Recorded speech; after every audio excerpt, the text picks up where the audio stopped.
अच्छे लोग अपनी नेकी को और बुरे लोग दूसरों की नेकी को भूल जाते हैं।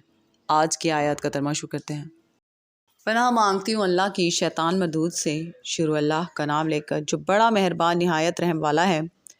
और जो लोग हिदायत याब हैं अल्लाह उनको ज़्यादा हिदायत देता है, और नेकियां जो बाकी रहने वाली हैं वो तुम्हारे परवरदिगार के यहाँ सिले के लिहाज से खूब और अंजाम के एतबार से बेहतर हैं।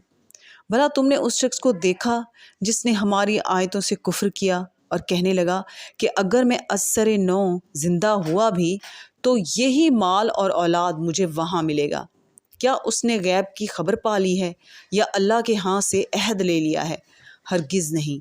ये जो कुछ कहता है हम उसको लिखते जाते हैं और उसके लिए आहिस्ता आहिस्ता अज़ाब बढ़ाते जाते हैं। और जो चीज़ें ये बताता है उनके हम वारिस होंगे और ये अकेला हमारे सामने आएगा। सदक़ल्लाहुल अज़ीम।